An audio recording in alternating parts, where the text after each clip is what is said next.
everyone, welcome back to my kitchen. So last week my family flew out to Indiana, which is where we're originally from, and we surprised some family members and some close friends.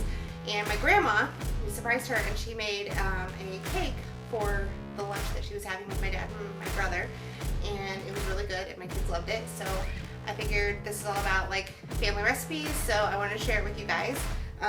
It's called Better Than Anything cake, I think is what she called it. So we're gonna go ahead and throw this together and see if I can make it as good as her. So the ingredients you're gonna need are some water, some sweetened condensed milk, some caramel sauce, a box cake mix, some eggs, some vegetable oil, and then some Cool Whip.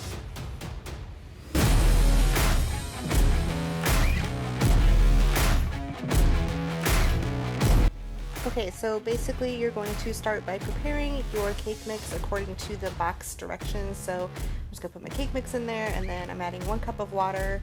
I'm going to add a half a cup of vegetable oil, which is what it calls for on the back. But this is a little trick, a little hack of mine. I 100% prefer making cake from scratch, but if I have to use a box mix, I always add an extra 1/4 cup of oil, and it just helps keep the cake really nice and moist, and it makes it not taste so much like box cake mix. So then I'm going to go ahead and add in my 3 eggs, and I'm just going to whisk that all together and then pour it into a greased 9x13 pan.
Once I have that in my pan, I'm just going to go ahead and put it into my preheated oven. It's at 350 degrees, and I'm going to bake it for about 30 to 35 minutes.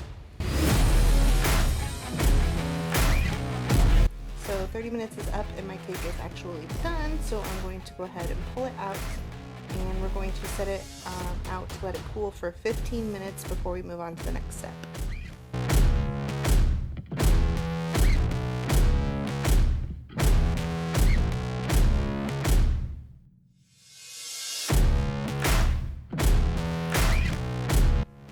Once that 15 minutes is up, I'm going to go ahead and poke holes into it. Grandma said to use a handle of a wooden spoon. I don't have any wooden spoons, I have a round handle, so I'm just using this candy thermometer to kind of go through and poke in a bunch of random holes. And then what I'm going to do after that is I'm going to take my sweetened condensed milk, and I'm going to pour it all over the top and spread it out so that it starts soaking into those holes of the cake.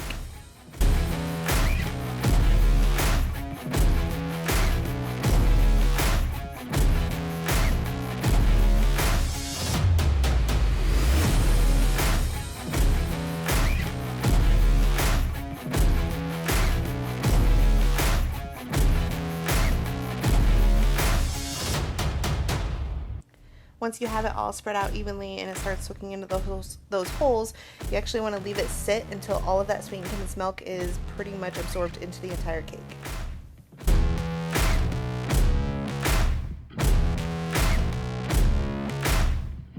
And then it will look like this. So now I'm going to take my caramel and I'm going to pour that over the top and spread it out evenly.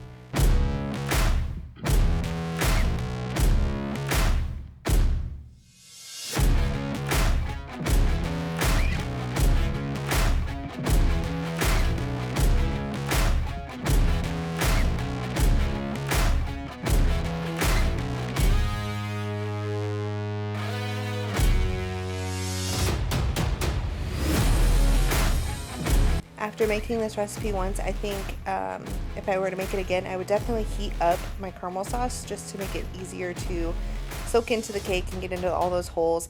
This way is fine, but I think that would make it a lot easier. So once I have all that caramel sauce on top, I'm going to, again, let it soak in a little bit, and then I'm just going to cover it with some foil.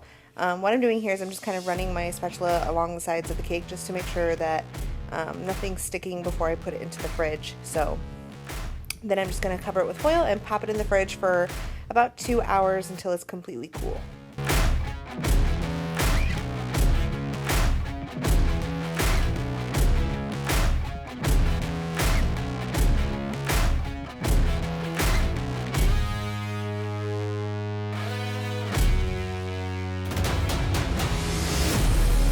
Now that it is completely cool, I'm going to take the container of Cool Whip and I'm just going to spread that on top as our frosting.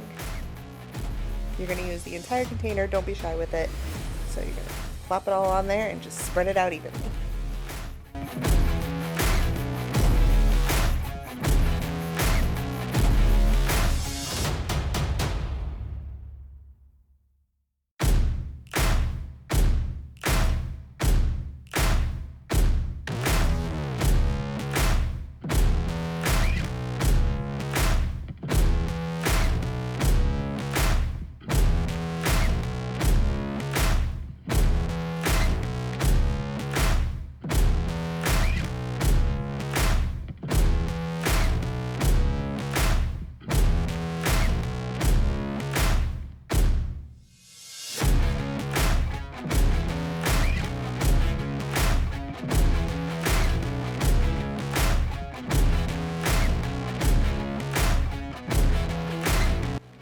And that's basically it, you guys. I'm gonna go ahead and cut it and serve it up.